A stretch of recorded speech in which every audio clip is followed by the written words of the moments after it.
It's March 31st, 1997, and another remarkable event is about to be uncovered by Arion, Rebecca, and Olly, the Retrospectors. The programme is boring and repetitive, the characters have ridiculous names and don't speak coherently. The views of one fuming parent interviewed by the Daily Mirror in response to the TV debut on this day of Tinky Winky, Dipsy, Lala and Po, and a sentient vacuum cleaner called Nunu, and a human baby who lived in the sun. The children's TV phenomenon, Teletubbies. And one viewer later accused the BBC of committing cultural vandalism by axing Playdays, which was a more traditional style children's programme, on the basis that Playdays had been a defining experience in the development of a whole generation, which of course Teletubbies is now. I mean, what it came down to in the end was that it was this divide between what children's TV should be. So there was the Playdays group, and I feel I've got lived experience here, because I mean, I was 6 when the Teletubbies was on, so I was a Playdays watcher, and my younger brothers were Teletubbies watchers. I mean, Playdays I really loved, but it was this sort of 1950s-y model of children's show.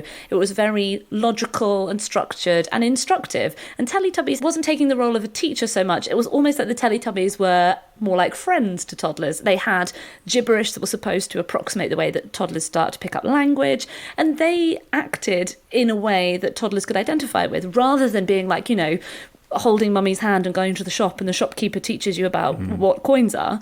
This was sort of very free-flowing, and that stuck in the craw of a lot of people who thought that TV should be very firmly educational. When you look back at the first episode, which was called Ned's Bicycle, by the way, you realise actually that there's still a lot of hand-holding, watch with mother legacy type stuff in it. It's not completely kind of, you know, something that only a 1-year-old could understand. For a start, the scheduling, it was on at 10 a.m. on BBC Two. Which is, I mean, that is now the slot where Victoria Derbyshire does feedback to the news, right? Just that scheduling tells you that it's a time when probably you're talking about a parent that's done the school drop-off and they are there with their child watching. It's not something that you put on as a babysitter. And then within it, the episode's called Ned's Bicycle because the thing that the Teletubbies are saying again, we want to see it again, is a really boring play school style insert set in the real world about a child called Ned who has a bicycle. I mean, actually, it's exactly what they used to play on Play School and Playdays. It's just been given a bit of a modern frisson. Okay, Olly, I have to say, counterpoint. This episode synopsis, Series 1, Episode 9. The episode starts with Lala outside the Superdome, and the Teletubbies do the running away dance. A voice trumpet delivers a message that makes Lala laugh. Then the magic windmill spins. The Teletubbies watch children learning about the number 1. Then the Teletubbies take turns to wear a skirt, and Lala makes Dipsy wear it, even though Dipsy doesn't want to. Then the Tubby Bye-Bye sequence takes place as the Teletubbies go home and the sun sets. Have you been on the Teletubbies Wiki page? I have, and you know what? The episode synopses are so detailed. By definition, only grown-ups can write and read that. But why? Why? Like, the Wikipedia page is sufficient. But I must say, even though you're right, Ned's Bicycle does culminate in an extended clip about Ned's bicycle. It starts off in Trippiesville. It is so odd. I mean, yes, it's not designed for me. I appreciate that. I'm a 40-something-year-old man. I am not their target demographic. But at the same time, looking at it, I could understand immediately why it generated backlash, because it's really freaked out. That, like, the colours and the sounds, and you're like, this is upsetting. It's unsettling to me. Yeah, and sometimes that weirdness went too far, even for audiences at the time, in the height of Tubby mania. So there was this early episode which had a segment called The Lion and the Bear, involving cut-out animals voiced by Eric Sykes and Penelope Keith. I mean, how cool is that? By the way, I know. As a thing that's just an aside in your kids' TV programme. Teletubbies rocks. I'm sorry, and you're wrong that it's just like trippy and weird. It's not. It's beautiful, is what it is. This was deemed to be too frightening to children, and it had to be re-recorded and re-edited. Which, as an aside, I find it hilarious to imagine somebody ringing Penelope Keith's agent to say, "Can you come in and re-record those lines to make them less traumatic for 2-year-olds?" But the thing is, I thought, I'll have a look. You know, the clips are on YouTube. Why not? I fired it up, and as soon as it started, I thought, oh crap, I remember this. It must have been when my younger brothers were watching it, but like, I remember, it is sinister, it is scary, and this is like, well, what am I? I'm 31 now, so we're talking, this is 25 years ago. That sequence came straight rushing back into my head as soon as it started. It is really unsettling, and it does just stay deep in your core memories. Okay, but what we're not seeing is evidence of, as someone who was exposed to Teletubbies as a relatively young child, Rebecca, what we're not seeing is evidence that you are in some way educationally disadvantaged, which was essentially the argument at the time. There's this strange philosophy, which I think came about because of the success of Sesame Street, which was like the big international children's hit before this, wasn't it? 20 years earlier. I think because of Sesame Street, people are like, well, kids' TV should be educational. And Teletubbies isn't. Like, it is designed by people who have a great grounding in like children's speech therapy and psychology and understanding what appeals to toddlers, but it's an entertainment show. And there was this feeling from grown-ups of, well, why are you making an entertainment show for a one-year-old? One-year-olds should be being educated. Whereas actually I think it's proven now that the generation who watched Teletubbies, not only did they grow up quite functional adults, but also they have a good understanding of technology, which I'm not saying we should credit Teletubbies with, but we should credit Teletubbies with anticipating. Like, the whole point is, let's create some characters that are plugged into the world and have TV in their stomachs. It might have seemed scary in 1997, but it was absolutely the right way to try and introduce technology to children as well in a program they're watching.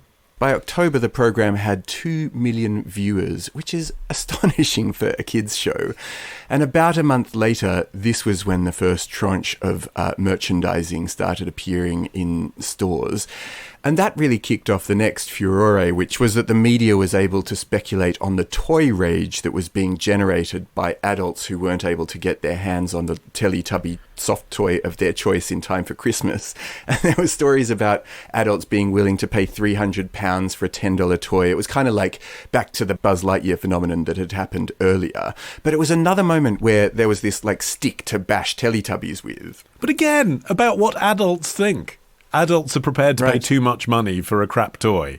Adults think it is threatening and sinister. Adults think it's repetitive and it's rotting my child's brain. Adults think Tinky Winky's gay. Adults think it's trippy. Who cared? Like, 2-year-olds love it. And that was the thing, wasn't it? It was designed for 2-year-olds. 2-year-olds love it. It was the first Western kids show to be broadcast in China. Another thing that adults are incredibly preoccupied with, that I'm sure children couldn't have given two hoots about, is seeing the actors inside the costumes. Right? Tabloids were competing to get a snap of the Teletubbies with their heads off. Yeah, to the point where a tent had to be constructed on the set to shield the actors if they wanted to remove their headgear, which I'm sure they wanted to do a lot because they were incredibly hot. They had to make a little special bench for them to sit on inside as well. Like, I had no idea how big the costumes were. Yeah. The tallest Teletubbies were 10 foot tall, Yeah. to the point that the rabbits would run around in Tubbyland were Flemish giant rabbits so that they could look proportional, which kind of made me think, why didn't they just make the costumes smaller rather than sourcing designer rabbits?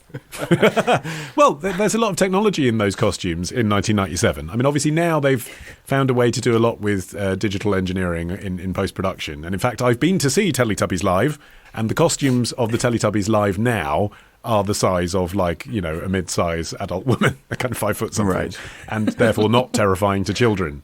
But the original Teletubbies costumes couldn't go on tour because the target audience envisaged the Teletubbies as the same size as them. So to then go to, you know, their local theatre and see a 10-foot puppet would have scared them senseless. And it would have been impractical anyway because the actors couldn't see or hear inside, basically. And they made adjustments that they were wearing earpieces and things, and they put big fluorescent signs up next to the cameras so that the actors could have a mark. But on day one of shooting, they realised, oh, actually, they can't see what they're doing. I mean, it must have been horrifying working under those conditions. That seems very poorly thought out, but too late. We've built the sets. Sorry, guys, you're in the 10-foot costumes for the next 5 years. Yeah. I found this astonishing detail that the woman who owns the house that's on the farm in Wimpstone in Warwickshire, where the whole thing was filmed, there was this mass of trespassing of Teletubbies fans who wanted to come and see the set. And people were jumping fences and crossing cattle fields. And her solution, the solution of the woman who owned it, Rosemary Harding, was to flood the place so that people wouldn't come to see it, rather than capitalistically thinking, well, I could make a few bob here and charge entry and have Teletubbies land. She was like, nope, I'm putting it underwater. That's the end of that. I was curious what happened to the actress who played the Sun Baby.